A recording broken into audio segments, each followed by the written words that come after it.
Vamos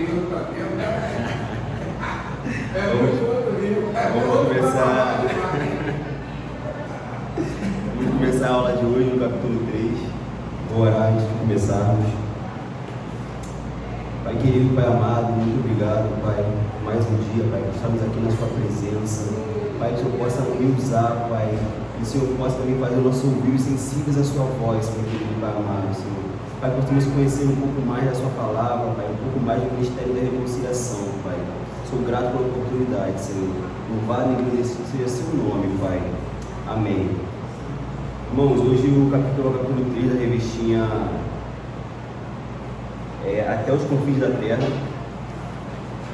gente vai falar sobre missões transculturais no Ministério da Reconciliação.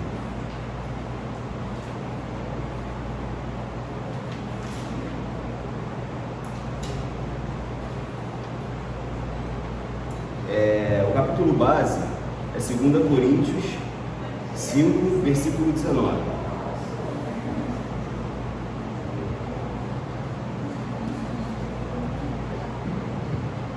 Texto base, né?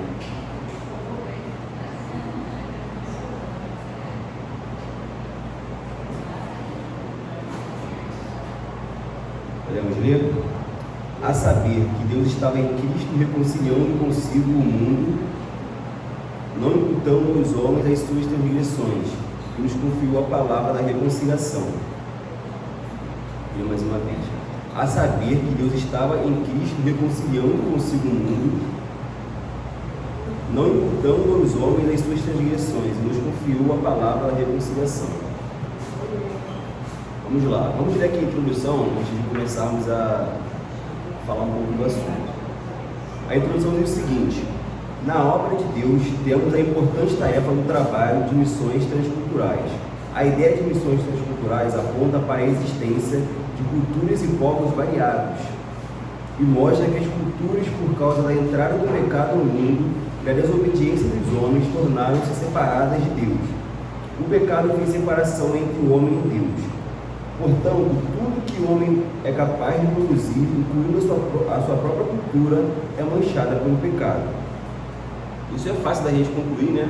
É só a gente olhar para o mundo que a gente vive. A nossa cultura é manchada pelo pecado, a gente vê isso claramente. Em Adão todos pecamos. O pecado exclui nossa relação com Deus, nossa relação com o próximo, nossa relação com a terra. Quando a gente vê lá Gênesis 3, a gente vê que quando o pecado foi introduzido no mundo, a nossa relação com Deus ela foi manchada pelo pecado. Então, o homem que vivia no jardim do Éden, ele foi retirado do jardim, retirado da presença de Deus. A nossa relação com o ser humano, nossa relação com o próximo, ela também foi manchada pelo pecado, porque logo assim que o homem pecou, assim que Deus indagou ele, o que ele fez? Ele falou, foi a mulher que me deste. Então, a relação entre homem e mulher, entre ser humano e ser humano, ela também foi manchada pelo pecado. Também a nossa relação com a terra. Quando Deus criou o jardim e botou o homem lá, o homem era para cultivar e cuidar da terra. Assim que ele peca, Deus amaldiçoa a terra que o homem pisa e fala que o homem passaria a ter dificuldade no plantio da terra. Então o pecado, o texto já fala que o pecado mancha a cultura, o pecado mancha a nossa relação com Deus e o pecado também mancha a nossa relação com o próximo e com a terra. Vamos agora aqui entrar no primeiro tópico aqui, tópico 1. Deus nos reconciliou consigo mesmo. Então, o pecado mostrou nossa relação com o homem, nossa relação com Deus e nossa relação com a cultura também. E agora, Jesus veio nos reconciliar. Então, aqui o item A. A reconciliação foi feita por meio de Cristo Jesus. Eu vou ler aqui o primeiro tópico, primeiro parágrafo. A reconciliação, como nos diz o autor R.C. Sproul, é o restabelecimento e a restauração da comunhão de amor depois da alienação. Essa ideia transmite de modo claro que havia uma alienação ou uma separação entre nós e Deus. Então Deus enviou o Senhor Jesus, o mediador, para fazer uma ponte e nos reconciliar com Deus. A obra da reconciliação é feita quando Deus vem ao nosso encontro, reconciliando-nos consigo mesmo, Estávamos alienados ou separados e fomos levados à sua presença, por meio de Jesus Cristo. Vamos parar aqui. O autor aqui, o R.C. Sproul, não sei se vocês já leram algo sobre ele, o pastor até viu alguns livros sobre ele. Ele é um autor muito bom, né? Ele faz uns livros pequenininhos, de assuntos bem interessantes, assim, assuntos que o povo cristão costuma ter dúvida. E são livros pequenos e bem objetivos. O autor aqui fala que há uma alienação entre Deus e o homem, entre o homem e Deus, né? O homem, a partir do pecado, o homem passa a se alienar a Deus. O autor até pegou leve aqui. O homem, na verdade, com o pecado, o homem passou a ser inimigo de Deus. Passou a ter uma inimizade entre o homem e Deus. O homem já não tinha mais uma relação com Deus. Não é aquela relação que eu não falo com a pessoa, eu não me comunico com aquela pessoa. Não, é uma relação de inimizade, de ser inimigo de Deus. O homem, quando pecou, ele se tornou inimigo de Deus. O pecado gerou uma inimizade entre Deus e o homem. O homem se tornou incapaz de reconhecer e se aproximar de Deus por si mesmo. Mas vemos em 1 Timóteo 4, 1 Timóteo... Vamos ler aqui primeiro antes de ler Timóteo, vamos ler Romanos. Eu vou abrir aqui, você nem abrir não. O lugar aqui fica mais rápido. Romanos 5:10.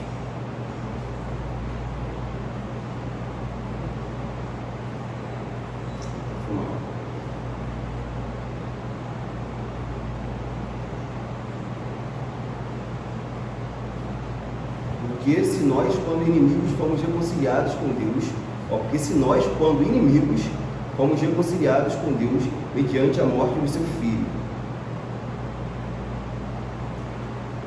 estamos já reconciliados e seremos salvos pela sua vida.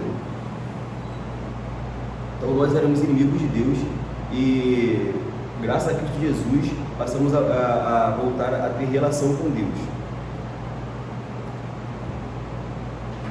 2 Timóteo 2, capítulo 2, versículo 4, diz que Deus deseja que todas as pessoas sejam salvas, por isso enviou Cristo Jesus para ser o único mediador entre Deus e o homem. Então, apesar da nossa inimizade com Deus, apesar da nossa estarmos como inimigos de Deus, Deus deseja que todos sejamos salvos, por isso enviou o seu Filho Jesus. O item B, na segunda coluna da primeira página, na página 10, diz o seguinte: Cristo reconciliou o mundo com Deus. Vamos ler o primeiro parágrafo. O tão conhecido versículo de João 3,16 diz que Deus amou o mundo. Nosso texto básico diz que Deus estava em Cristo reconciliando consigo o mundo. Aqui neste texto de 2 Coríntios, temos o mesmo sentido da palavra mundo. Cristo veio reconciliar com Deus a humanidade caída, pecadora e carente de salvação. Então, ao mesmo sentido de mundo, lá em João 3,16, ao mesmo sentido que a gente vê aqui em 2 Coríntios 5,19.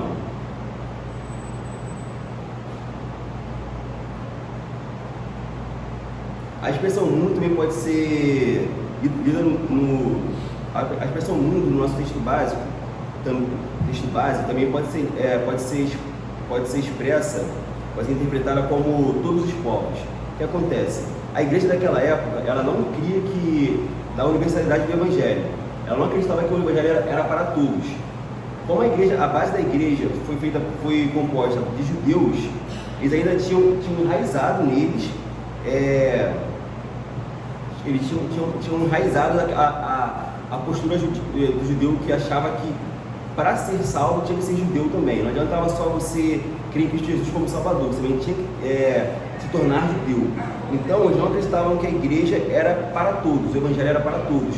Por isso que Paulo aqui, ele fala mundo, e também pode ser nesse sentido, de ser o evangelho ser para todos os povos, línguas, raças e nações, não só para um povo específico, como na época se acreditava, como o povo de Deus na época acreditava. Vamos lá, vamos seguir em frente.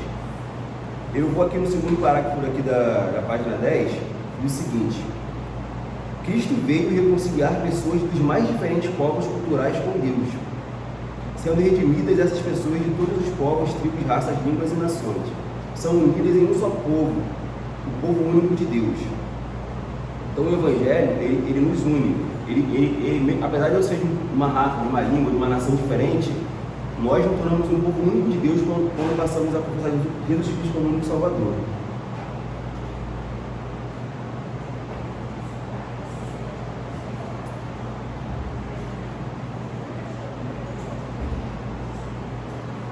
Antes de continuarmos, é importante ressaltar que não são as pessoas que nos reconciliam com Deus. Cristo é quem as reconcilia, não são as pessoas que se reconciliam com Deus. Cristo é quem as reconcilia com Deus, por ser Ele o único mediador entre Deus e os homens. Paulo deixa isso bem claro em Éfeso 2, versículo 1 ao versículo 5. Vamos abrir lá Éfeso, capítulo 2, versículo 1 ao 5. Onde diz que estávamos mortos em nossos delitos e pecados, mas Deus, em sua misericórdia infinita, deu-nos vida com Cristo. Vamos lá, Ele nos deu vida, estando vós mortos, dos vossos delitos e pecados, nos quais andastes outrora segundo o curso deste mundo, segundo o príncipe da potestade do ar, do Espírito que agora atua nos filhos da desobediência, entre os quais também todos nós andamos outrora segundo inclinações da nossa carne, fazendo a vontade da carne e dos pensamentos. Éramos por natureza filhos da ira, como também os demais. Mas Deus, sendo rico em misericórdia, por causa do grande amor com que nos amou, estando nós mortos em nossos delitos, nos deu vida juntamente com Cristo, pela graça sois salvos. Então, o que a gente aprendeu na aula passada, lá com a Solange, é que somos salvos pela graça. Vou passar o carro aí.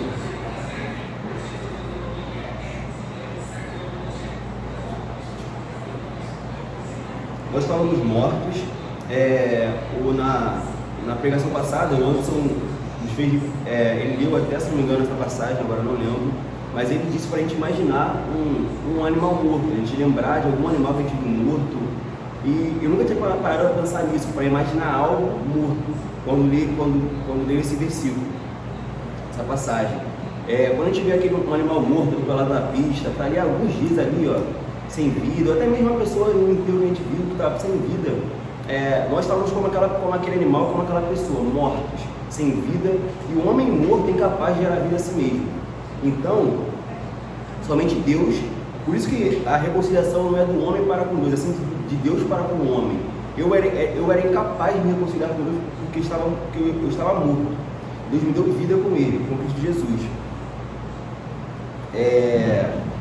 É como Lázaro, eu e você, a gente pode falar, nunca vivi um milagre, nunca vi um milagre, mas nós somos o maior milagre, porque eu e você, assim como Lázaro, estávamos mortos e Deus nos deu vida. Deus nos deu vida. Então, assim como a gente viu o milagre de Lázaro, que ele ressuscitou, aconteceu conosco. Nós estávamos mortos em nossos delitos e pecados, e Deus, com sua infinita misericórdia, enviou o seu Filho amado para que morresse em nosso lugar e nos desse vida.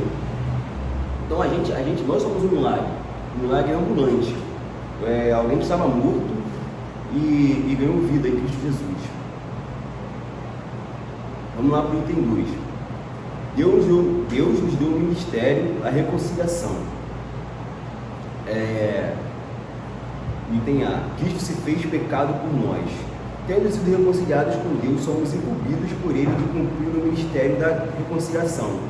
Essa incumbência é um dever e um privilégio. É um dever porque é uma ordem dada pelo próprio Cristo, deve ser cumprida a qualquer custo e justifica todo esforço missionário feito pela Igreja. É um privilégio porque Deus usa a vida e o trabalho de pessoas reconciliadas com Ele para alcançar pecadores com a mensagem da reconciliação.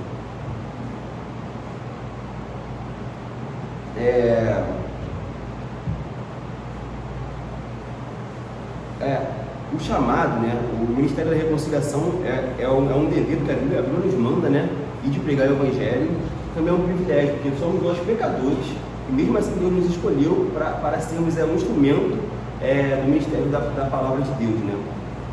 Então esse é o privilégio que nós temos. Não merecemos esse privilégio, mas nos foi dado.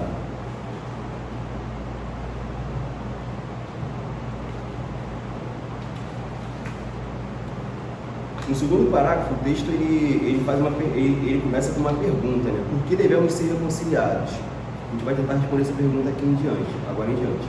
Uma reconciliação pressupõe que duas pessoas estão com a relação rompida por algum motivo. No caso da nossa relação com Deus, esse motivo é o pecado. Isaías diz que nossas iniquidades nos separam de Deus.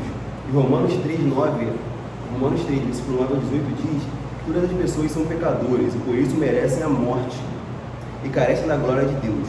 O pecado é mais do que atos que cometemos, é uma mancha em nossa própria natureza que nos torna incapazes de agradar a Deus pelos nossos próprios esforços.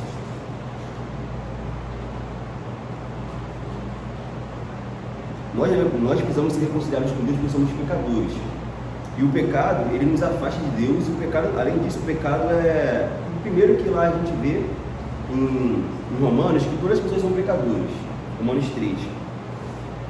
Se você acha que a gente às vezes quando olha para uma pessoa que está ali nas drogas, acha que, nossa, só Deus para salvar essa pessoa, é igualmente com você, só Deus para te salvar, porque você é tão pecadora quanto essa pessoa. O trabalho que Deus tem para salvar você e para salvar uma pessoa que fez mal a alguém, é o mesmo trabalho. Você é tão pecador quanto aquela pessoa. Então não há um sequer não há um sequer no mundo que não seja uma pessoa pecadora. Há uns que andam um caminho mais reto que o outro, sim, mas não há ninguém que mereça a graça de Deus, que é merecedor dela. Nos é dada de graça mesmo. Então nós estamos reconciliados com Deus por conta do nosso pecado, da nossa natureza pecaminosa. Essa reconciliação não poderia vir de nós, do homem para Deus, porque o homem é incapaz de se reconciliar com Deus, que Deus é perfeito. E o padrão de Deus, só Jesus poderia alcançar esse padrão. Então vamos continuar olhando aqui no terceiro parágrafo da folha 11, da primeira coluna, que diz o seguinte: Deus é justo e perfeito, e seu padrão é a perfeição. Para alguém nos tornar propícios a Deus, essa pessoa também tem de ser perfeita, isto é, sem pecado. Ora, não existe ser humano sem pecado. Então o próprio Deus providenciou a solução. Ele enviou alguém que não conheceu o pecado, para satisfazer a justiça de Deus. Deus, o único homem perfeito da história humana.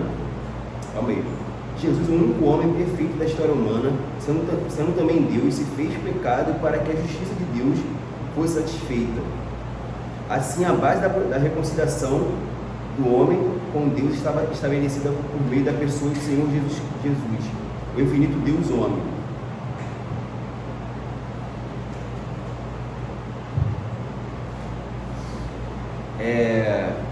A base da reconciliação, como a gente já deixou bem claro aqui, é Cristo Jesus.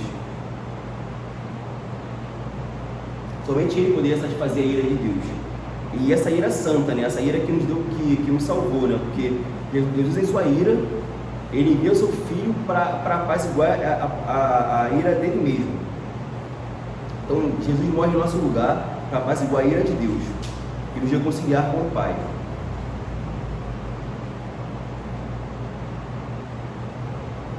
Vou achar aqui.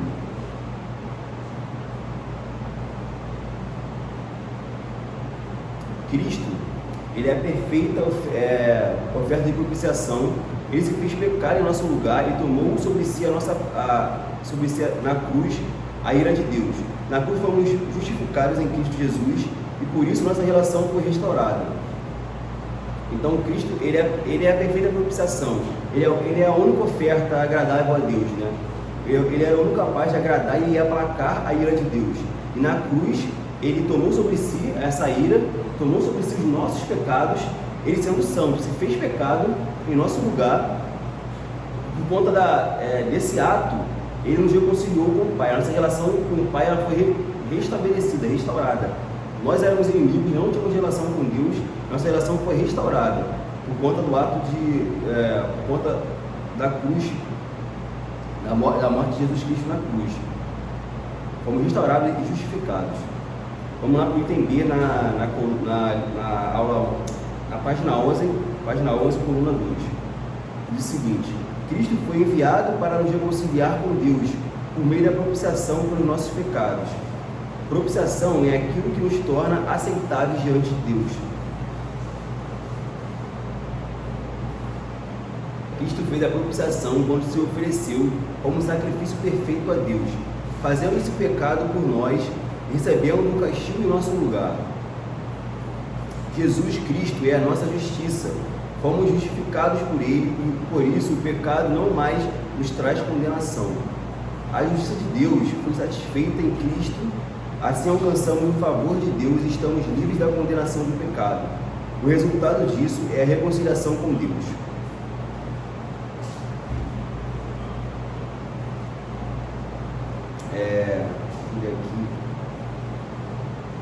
Vamos seguir.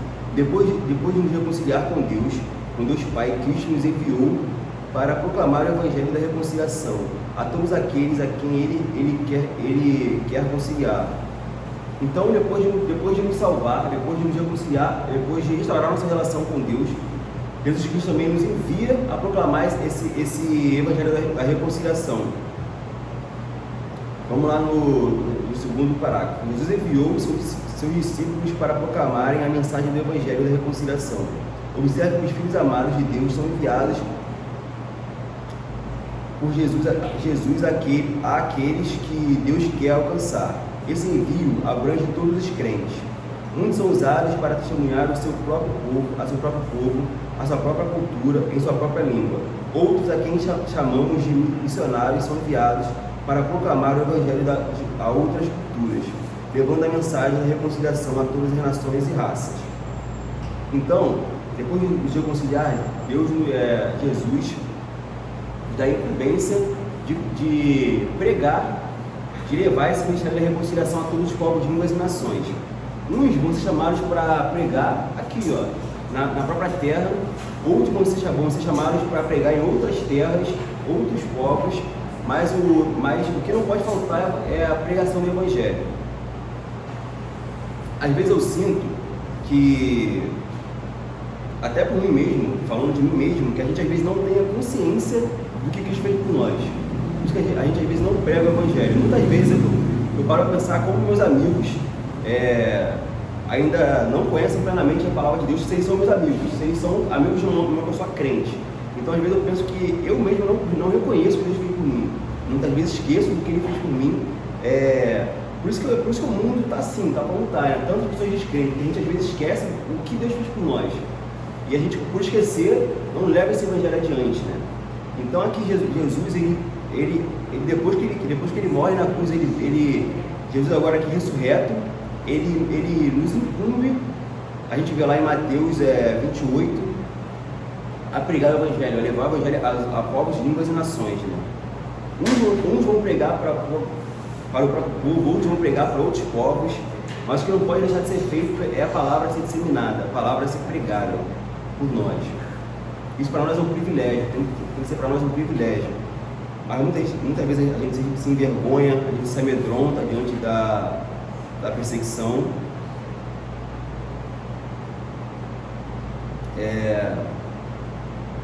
Vamos lá. Item 3, da página 11. Deus nos tornou seus embaixadores. O embaixador é o representante de um país em outro país. O embaixador não fala em seu próprio nome e não dá sua própria opinião. Ele fala em nome daquele que o enviou. Da mesma forma, os embaixadores de Cristo falam em nome de Cristo.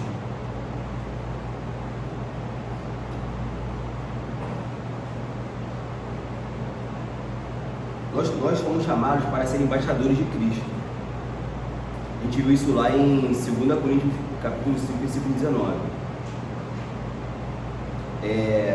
O embaixador, aqui o texto deixa bem claro que ele não tem opinião própria. O embaixador ele não pode agir achando assim, o irmão ali está em pecado, eu vou falar algo para ele, mas não pode ser algo que venha de você. Tem que ser algo que venha de Deus. A gente tem sempre Eu estava na vigília semana e o irmão falou, o diácono falou do crente inchado e do crente pá. Aquele crente que acha sempre que a palavra é para o próximo, e o crente inchado é aquele que pega sempre para si, né? Então a gente não pode nunca ficar achando que a gente tem algo para falar, para o nosso irmão. somente a palavra tem para falar com o nosso irmão. Então aqui a gente tem que se tomar esse cuidado de não botar a nossa própria opinião na hora de falar com o irmão, sempre levar a palavra, deixar a palavra falar com ele, né? Não querer exortar o nosso irmão com base no nosso próprio conhecimento. Sua palavra, seguindo aqui o texto, sua palavra tem autoridade, porque quem o enviou é o Rei, Supremo do Universo. Portanto, ele não deve temer ameaças físicas e espirituais de qualquer tipo, mesmo quando as testemunhas de Deus, de Cristo, são perseguidas e mortas por amor a Cristo, seu ministério é cumprido. Os missionários, quando vão para o campo, sabem que podem enfrentar dificuldades e hostilidades de todos os tipos. Contudo, ao anunciar a mensagem de Cristo, eles cumprem a missão para a qual foram chamados. Oliveto deixa bem claro que, diferente do que o mundo prega, Deus não tem compromisso com o nosso bem-estar. Claro que a gente pode ter uma vida boa, claro que a gente quer ter uma vida boa, e claro que Deus pode nos dar uma vida boa, mas isso não é compromisso dele. Em nenhum momento ele nos promete uma vida boa, sem nenhum problema. O compromisso de Deus é com a nossa salvação e com a disseminação do Evangelho da salvação. Então, diferente do que o mundo prega, de riqueza, prosperidade, a gente pode ser sim rico, pode sim ser próspero, mas eu não vejo, até o mesmo Bíblia deixa bem claro que não há um compromisso de Deus com o nosso bem-estar físico.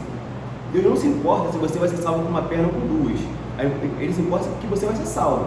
Então a gente não pode ficar se preocupando, ficar achando, cobrando Deus bem-estar. A gente pode orar sim, pode pedir, pode clamar, a gente deve pedir, deve orar, mas a gente não pode achar que Deus nos abandonou porque a gente passou por algum tipo de perseguição, por alguma doença, porque não, o que importa, o que Deus quer pra gente é a salvação. A vida aqui é efêmera, a vida que passa, então isso aqui, a carne, tá bem hoje, tá mal amanhã, e assim é a vida. O compromisso que Ele tem conosco é de nos salvar, salvar a nossa família. Então essa deve ser nosso maior objetivo, é a salvação da nossa casa. Se nosso filho é salvo, tendo um bom emprego, amém, mas se não tiver, é melhor que ele seja salvo estando em um lugar que não vai levar ele a pecado, do que estando em um lugar que vai levar ele a pecado. Então, quando a gente vê aqui a vida dos profetas, fica muito claro isso pra gente. Quando a gente vê os profetas, os apóstolos, todos eles morreram de forma terrível, né? Nenhum deles morreu com riqueza, com prosperidade, com poder, com influência, governando o mundo. Não, todos eles morreram. Todos aqueles profetas que a gente vê, Pedro, João até que morreu, mas morreu preso, né? Morreu Paulo. Então a gente vê a vida desses homens, a gente não vê a prosperidade, a riqueza que o mundo prega, aquela coisa de saúde, de vigor físico, muito pelo contrário, né? Então, o grande compromisso que eu vejo que Deus tem conosco não é com a nossa vida física, não é com o que a gente vai possuir aqui na terra, e sim com a nossa salvação. Às vezes a gente fica muito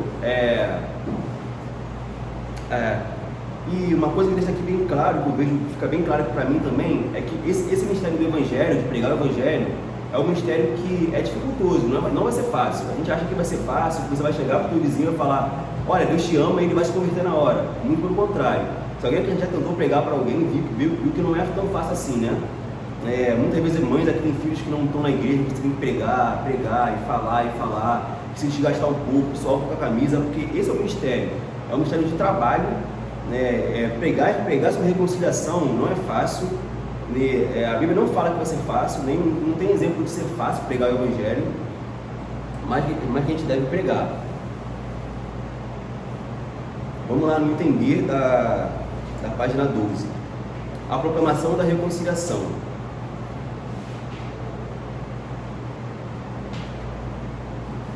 O Evangelho é a única mensagem de reconciliação de Deus com o homem.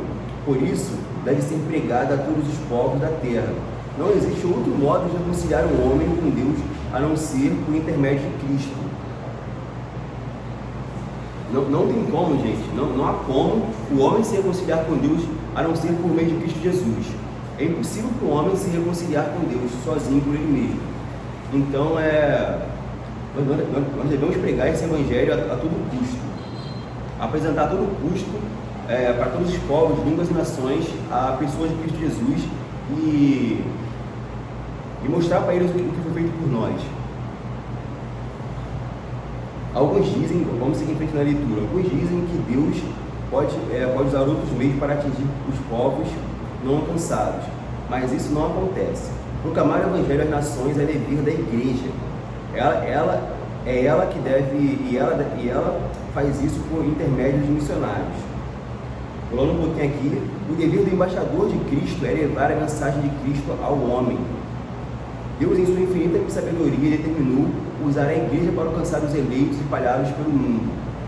Então, gente, aqui o livreto nos traz a seguinte verdade. Nós, como igreja, fomos incumbidos a levar o evangelho para o mundo. Nós, como igreja, fomos chamados como missionários para levar o evangelho para o mundo. Muitas vezes a gente acaba caindo na cilada de achar que, nossa, o missionário é só um cara que prega lá, que vai lá para o continente africano, vai lá para a Europa, para o continente asiático pregar o evangelho. Não, nós também somos missionários no trabalho, na faculdade, na escola, na vizinhança, e não só com palavras, mas também com atitudes, né? Com atitudes de crentes, de cristãos.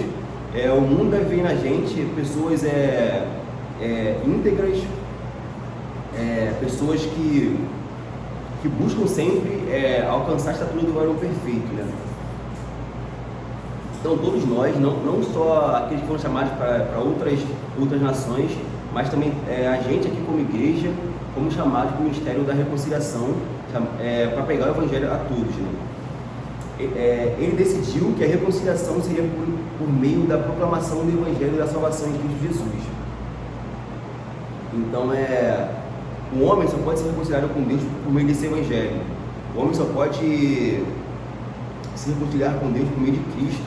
Cabe a nós pregar a palavra de Deus para todo o povo, né? Todo homem, toda língua, toda nação. Conclusão do livreto. O homem estava separado de Deus. Deus enviou o mediador, o Senhor Jesus. Assim o próprio Deus reconcilia consigo o mundo por meio de Cristo. Por sua vez, aqueles que são reconciliados com Deus são também enviados por Ele para alcançar outras pessoas com a mensagem da reconciliação. Então aqui praticamente é um resumo de tudo que foi falado aqui, né? O homem estava separado de Deus, o homem era inimigo de Deus. O homem, assim que o pecado entra no mundo, o homem se torna inimigo de Deus. Mas Deus, em sua infinita misericórdia, envia o mediador, envia seu filho, o segundo Adão, né? Para morrer por nossos pecados.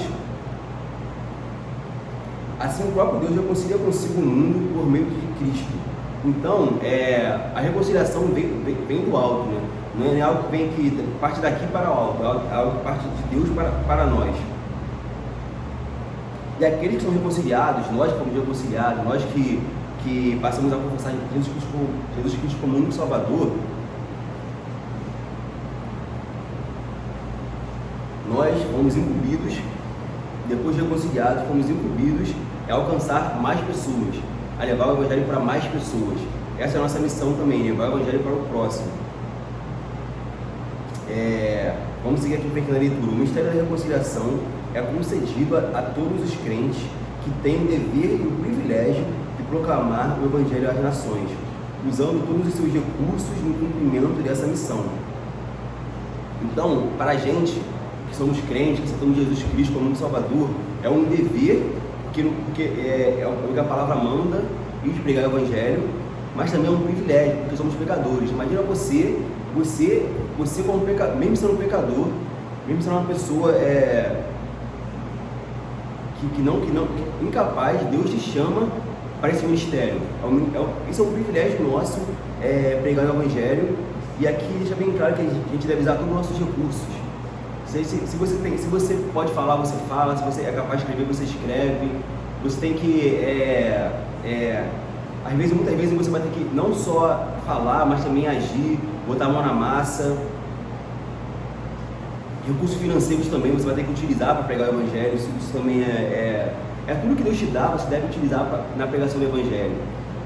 a sua inteligência, o seu discernimento, tudo isso deve ser usado para a pregação do Evangelho. Alguns são chamados para testemunhar aos seus amigos e vizinhos, outros para testemunhar a pessoas de outras nações, povos, raças e línguas, muitas vezes sob a ameaça da hostilidade e ao custo da própria vida.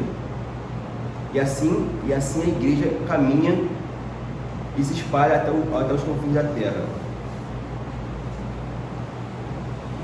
Então, gente, para concluir, esse é o nosso chamado da pregação do Evangelho. Muitas vezes para aqueles que estão perto, outras vezes para aqueles que estão longe, mas o chamado, é claro, é o mesmo, é pregar o Evangelho. E aqui o próprio texto diz, o livreto diz, mas também a Bíblia, também, só a gente ler a Bíblia, a história da pregação do Evangelho, aqui, em nenhum momento Deus fala que a gente vai sair vivo disso, né?